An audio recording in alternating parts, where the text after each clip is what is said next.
గత ప్రభుత్వం ప్రవేశపెట్టినటువంటి మన ఊరు మనబడి గురించి ఏ ఒక్క నాయకుడు కూడా మాట్లాడట్లేదు. నాట్ ఈవెన్ బీఆర్ఎస్ వాళ్ళతో సహా.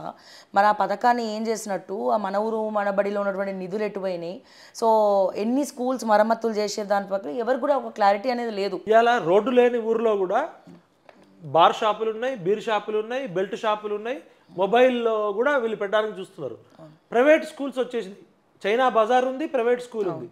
అంటే ప్రైవేట్ స్కూళ్ళని ప్రోత్సహించే విధానం పెడుతున్నారు. ఒకవైపు మాటలు పేద ప్రజల సంక్షేమము, పేద ప్రజల అభివృద్ధి అంటారు రాజ్యాంగం ప్రకారం, కానీ ప్రైవేట్ స్కూల్స్కి ఇచ్చే డబ్బులకి ఈ శ్రీ చైతన్య, నారాయణ, ఈ మాఫియా, ఎడ్యుకేషన్ మాఫియా ఈ రాజకీయ నాయకులకు డబ్బులు ఇస్తుంది కాబట్టి గవర్నమెంట్ స్కూల్స్ని ఎంకరేజ్ చేయరు.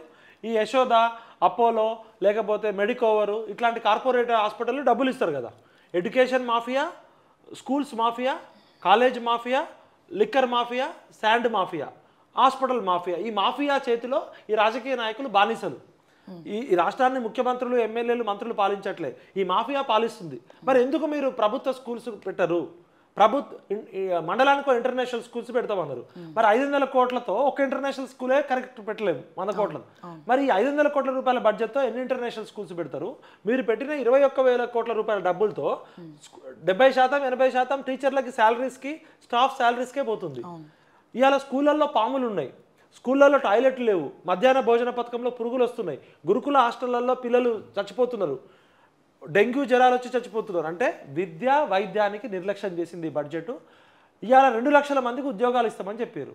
నిరుద్యోగులతో వచ్చిన ప్రభుత్వము, నిరుద్యోగుల త్యాగాలతోటి, తెలంగాణ విద్యార్థుల పోరాటాలతోటే కేసీఆర్ గద్దె దిగిపోయిండు, రేవంత్ రెడ్డి వచ్చిండు. మరి ఎందుకు 2 లక్షల ఉద్యోగాలు ఇస్తామని చెప్పారు? ఈ బడ్జెట్లో 2 లక్షల ఉద్యోగాలు ఇస్తామని జాబ్ క్యాలెండర్ ఎందుకు ప్రకటించలేదు? మొన్న విద్యార్థులు, నిరుద్యోగులు రోడ్లెక్కి ధర్నాలు చేస్తే లేదు మీరు తొందరపడకండి, ఇది మెగా డిఎస్సి, మేము జాబ్ క్యాలెండర్ పెడుతున్నాం, మొత్తం ఈ సంవత్సరంలో 2 లక్షల ఉద్యోగాలు పెడతాము. రేవంత్ రెడ్డి గారి ప్రభుత్వము, కాంగ్రెస్ ప్రభుత్వము, రాహుల్ గాంధీ హామీ ఇచ్చిండు మొదటి సంవత్సరంలోనే 2 లక్షల ఉద్యోగాలు భర్తీ చేస్తామని. మరి 2 లక్షల ఉద్యోగాలు ఎప్పుడు భర్తీ చేస్తారు? ఈ జాబ్ క్యాలెండర్ ప్రకటించారు వాళ్ళు. ఇది ప్రకటించింది, ఇది అభయహస్తం Congress party job calendar. Rahul Gandhi, Priyanka Gandhi గారు వచ్చి యూత్ డిక్లరేషన్ అని పెట్టి సరూర్ నగర్ స్టేడియంలో లక్షల మంది నిరుద్యోగుల మధ్య ప్రకటించారు. అదేవిధంగా రాహుల్ గాంధీ గారు సరూర్ నగర్ మన చిక్కడపల్లి లైబ్రరీ దగ్గరికి వచ్చి ఛాయ్ తాగిండు, క్రాస్ రోడ్లో బిర్యానీ తిన్నాడు. మొత్తం 2 లక్షల ఉద్యోగాలు ఫిల్ చేస్తామన్నారు. గ్రూప్ 1 జాబులు ఎప్పుడు ఫిల్ చేస్తారు? గ్రూప్ 2 జాబులు ఎప్పుడు ఫిల్ చేస్తారు? గ్రూప్ 3 ఎప్పుడు ఫిల్ చేస్తారు? గ్రూప్ 4 ఎప్పుడు ఫిల్ చేస్తారు?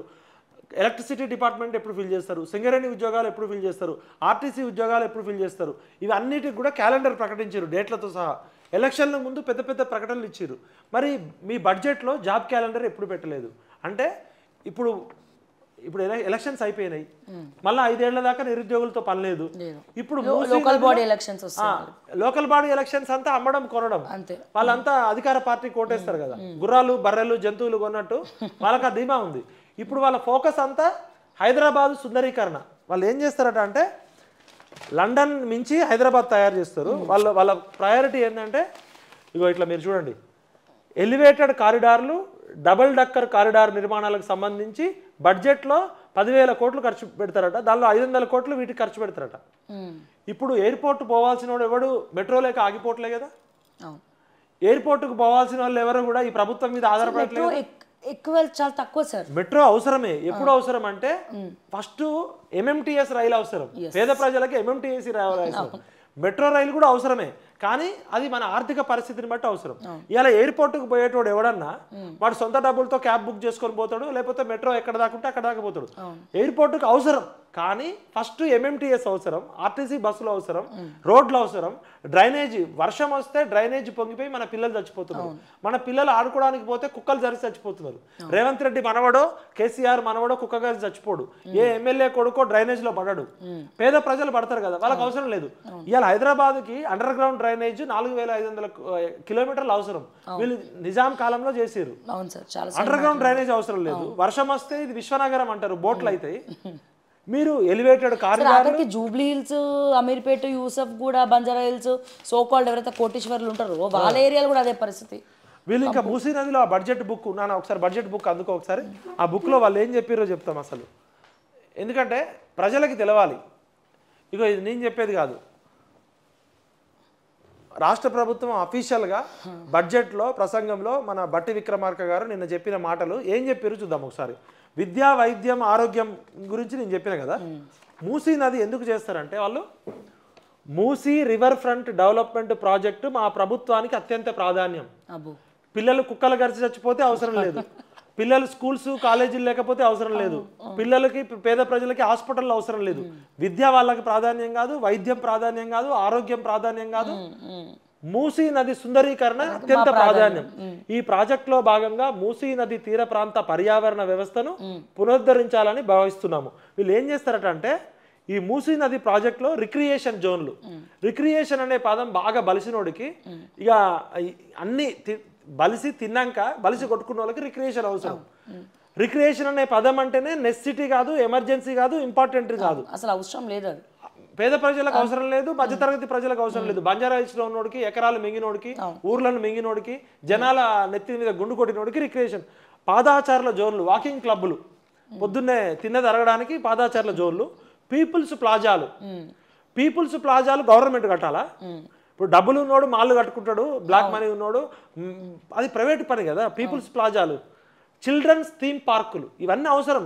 ఎప్పుడు లండన్ లాగా, బ్రిటన్ లాగా, అమెరికా లాగా మనం కూడా ఆర్థికంగా అన్నీ అయిపోయి రేవంత్ రెడ్డి మనవడు పేద ప్రజల మనవాళ్ళు, రేవంత్ రెడ్డి కూతురు పేద ప్రజల కూతురు, కవిత కొడుకులు, కేటీఆర్ కొడుకులు మన పిల్లలు, పేద ప్రజల పిల్లలు. పేదరికం పోయి దారిద్ర్యం లేకుండా, రేషన్ కార్డు ఎవడు అడగకుండా, డబుల్ బెడ్రూమ్ ఇల్లు ఎవడు అడగకుండా, నల్ల నీళ్ళు ఎవడు అడగకుండా, సన్నబియ్యం అడగకుండా, అప్పుడు చిల్డ్రన్ థీమ్ పార్కులు, రిక్రియేషన్ క్లబ్బులు, పీపుల్స్ ప్లాజాలు, ఎంటర్టైన్మెంట్ జోన్లు అభివృద్ధి చేస్తారట. మరి ఎంటర్టైన్మెంట్ జోన్ అంటే గతంలో కేటీఆర్ గారు క్లబ్బులు, పబ్బులు హైదరాబాద్లో ప్రపంచంలో ఎక్కడ లేని క్లబ్బులు తీసుకొచ్చిండు. మరి కొన్ని దేశాల్లో సింగపూరు, థాయిలాండ్ మసాజ్ సెంటర్లు, లేకపోతే అమ్మాయిలు ఉంటాయి కదా కొన్ని రకాలు ఎంటర్టైన్మెంట్ జోన్లు. ఈ ప్రాజెక్ట్ యొక్క ముఖ్య లక్ష్యాలు ఆర్థిక కూడలి ఏర్పాటు చేయడం. మొత్తం రిచ్ పీపుల్ ఉంటారు కదా, దుబాయ్ నుంచి సింగపూర్, సింగపూర్ నుంచి దావోస్, దావోస్ నుంచి లండన్. ఇప్పుడు అమ్రాపాలి, గతంలో స్మితా సబ్రవాల్, కేటీఆర్, రేవంత్ రెడ్డి, మొత్తం వాళ్ళు ఎక్కే ఫ్లైట్, దిగే ఫ్లైట్, ఇక చార్టర్డ్ ఫ్లైట్లే కదా. జీవన ప్రమాణాల పెరుగుదల, ఇవన్నీ చేస్తే జీవన ప్రమాణాలు పెరుగుతాయి. వారసత్వ సాంస్కృతిక సంపదను పరిరక్షిస్తారు. తినడానికి తిండి లేనోడికి, చదువుకోవడానికి స్కూల్ లేనోడికి, హాస్పిటల్కి పోతే పాములు గరిచి చచ్చిపోయేటోడికి, డెంగ్యూ వచ్చి చచ్చిపోయేటోడికి సాంస్కృతిక వారసత్వ సంపద పెరుగుతుంది. నగర ప్రతిష్టను పెరుగుదరిస్తారు. London, New York, Thames, Hussain Sagar. అసలు మన నగర ఆల్రెడీ మనకు మంచి పేరు ఉంది హైదరాబాద్. ఇప్పుడు వాళ్ళు చేసిన సర్వే ఏంటంటే ఈ లక్ష్యాలను సాధించే దిశగా ఇప్పటికే సామాజిక ఆర్థిక సర్వే చేసిరట. అయితే ఇక్కడ చూడండి ప్రజలారా, వీళ్ళు చేసిన సర్వే ఏంటంటే socio economic enjoyment survey. Enjoyment ఎట్లా చేయాలి, థాయిలాండ్ లో ఉన్న థాయి మసాజులు ఎట్లా తేవాలి, క్యాసినో క్లబ్బులు ఎట్లా తేవాలి, క్లబ్బులు ఎట్లా పెట్టాలి, ఇవి మరి ఎంజాయ్మెంట్ అంటే అదే కదా. ఇప్పుడు భారతదేశం అభివృద్ధి చెందుతున్న దేశం. ఇప్పటికీ 50% పైగా పేద ప్రజలు, మధ్యతరగతి ప్రజలు ఉన్నారు. తినడానికి తిండి లేక, ఉండడానికి ఇండి లేక కుక్కలు గరిచి చచ్చిపోతున్నారు, దోమలు గరిచి చచ్చిపోతున్నారు. ఇవాళ డెంగ్యూ, మలేరియా, టైఫాయిడ్ వస్తే విష జ్వరాలు వస్తున్నాయి. మరి ఈ ఎంజాయ్మెంట్ సర్వే చేయమని చెప్పిన బేవకూఫ్ గాడెవడు, చేయించినోడెవడు? ఈ మూసీ నదిలో 150,000 కోట్లు పోయమన్న వాళ్ళు ఎవరు? మూసీ నదికి కాలుష్యాన్ని ఆపడం అవసరమే. ఆ మూసీ నదిలో కెమికల్ కంపెనీలే కదా పోస్తున్నాయి. ఈ కెమికల్ కంపెనీలని రాజకీయ నాయకులకు డబ్బులు ఇచ్చే కదా. ఈ ఫార్మా కంపెనీలు, కెమికల్ కంపెనీలు, ఈ డెవలప్మెంట్ లేనప్పుడు మూసీ నది ఒకవైపు కెమికల్ కంపెనీలు, ఫార్మా కంపెనీలు, ఈ రాజకీయ నాయకులు అండదండలతోటే మూసీ నదిని ఖరాబ్ చేసారు. మళ్ళా ఈ డ్రైనేజ్, కనీసం అండర్ గ్రౌండ్ డ్రైనేజ్ సిస్టమ్ లేదు, మురికి కాలువలు లేవు. మీకు రిక్రియేషన్ క్లబ్బులు కావాలి, అమ్యూజ్మెంట్ పార్కులు కావాలి, ఎంజాయ్మెంట్ సర్వేలు కావాలి. గతంలో ఒక ఆయన కాళేశ్వరం పేరుతో 150,000 కోట్లు ఖర్చు పెట్టాడు. అదన్నా ప్రయారిటీ ఉన్న రంగం వ్యవసాయ రంగం, సాగునీరు, తాగునీరు. ఆయన 1000 రూపాయలు అయ్యేదాన్ని 10,000 చేసి, మెగా కృష్ణారెడ్డి 5,000, ఈయన 5,000 తీసుకున్నాడు. కాళేశ్వరరావు అనే పేరు పెట్టింది రేవంత్ రెడ్డి, కచరా అనే పేరు పెట్టింది రేవంత్ రెడ్డి. మరి ఈయనకి మూసిరెడ్డి అనే పేరు పెట్టాలా? ఏం పేరు పెడతారు ప్రజలు? రిక్రియేషన్ రెడ్డా లేకపోతే ఎంజాయ్మెంట్ రెడ్డా? ఎవరు, ఏ ఇంజనీర్ మూసీ నదిలో 150,000 కోట్లు ఖర్చు పెట్టమన్నాడు? ఏ ఎన్విరాన్మెంట్ సైంటిస్టు ఈ ప్రభుత్వానికి సలహాలు ఇచ్చిండు? మీ డీటెయిల్డ్ ప్రాజెక్ట్ రిపోర్ట్ ఏంటి? 3 నెలల క్రితం 50,000 కోట్లతో అయిపోద్ది అన్నారు. మళ్ళీ ఇప్పుడు కొన్ని రోజుల్లో ఇదే మన మంత్రి గారు లేదు 50,000 కోట్లు కాదు 70,000 కోట్లు అన్నారు. నిన్న కాక మొన్న రేవంత్ రెడ్డి గారు 150,000 కోట్లు అన్నారు. రేవంత్ అన్న 50,000 కోట్లతో నీకు ప్రాజెక్ట్ రిపోర్ట్ ఎవరిచ్చారో ఆ ప్రాజెక్ట్ రిపోర్ట్ బయట పెట్టాలి. 50,000 కోట్లు సరిపోవు, 70,000 కోట్లు కావాలని ఎవరిచ్చారో ఆ ప్రాజెక్ట్ రిపోర్ట్ బయట పెట్టాలి.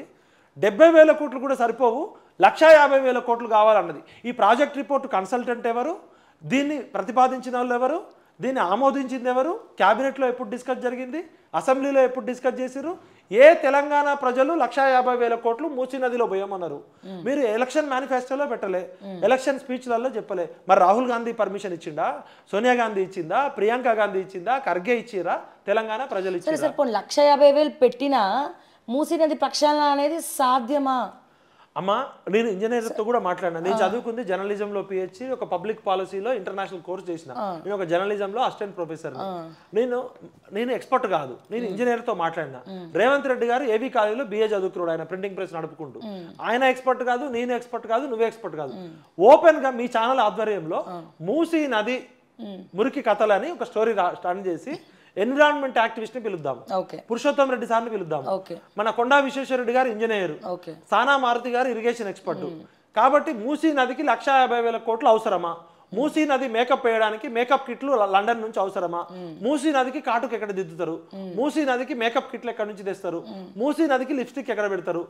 మూసీ నదికి చేయాల్సింది ఏంటంటే డ్రైనేజ్ పోకుండా వరద నీరు, వర్షపు నీరు వచ్చినప్పుడు ఆ నీళ్లు సాఫీగా సాగేటట్టు చూడాలి.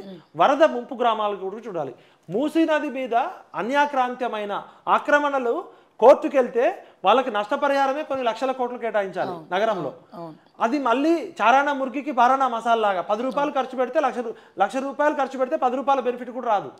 ఇప్పుడు మనం ఏదైనా ప్రాజెక్ట్ చేస్తే ప్రజల డబ్బులతో 100 రూపాయలు ఖర్చు పెడితే 1000 రూపాయలు రావాలి, కనీసం 100 రూపాయలు రావాలి. ఇది పిచ్చి తుగ్లక్ ప్రాజెక్ట్ అని నాతో 2-3 ఇంజనీర్లు చెప్పారు, 2-3 పార్లమెంటు సభ్యులు కూడా చెప్పారు. రేవంత్ రెడ్డి గారు మీరు ఓపెన్ డిబేట్ పెట్టాలి, మీకు అవగాహన లేకపోతే తెలుసుకోండి. మిమ్మల్ని తప్పుదో పట్టించి రేవంత్ అన్నగా మేమందరం పిలుచుకుంటే మిమ్మల్ని మూసిరెడ్డి అనే పేరు ఎవడు మారుద్దాం అనుకుంటున్నాడు? వా ఇంజనీర్ ఎవడో మీరు ఆల్రెడీ ఇప్పుడే 3-4 పేర్లు ఉన్నాయి రేవంత్ రెడ్డి గారికి. ఒకటి రేటెంత రెడ్డి, ఇంకోటి గుంపు మేస్త్రి, మళ్ళీ ఇప్పుడు కొత్తగా మూసిరెడ్డి. మేము రేవంత్ అన్నే అంటున్నాము. మరి మా రేవంత్ అన్నని తప్పుదో పట్టించిన ఇంజనీర్ ఎవడు, ఆ ఎన్విరాన్మెంట్ యాక్ట్ ఎవడు, ఆ మేకప్ మ్యాన్ ఎవడు, ఆ మేకప్ కంపెనీ ఎవరు?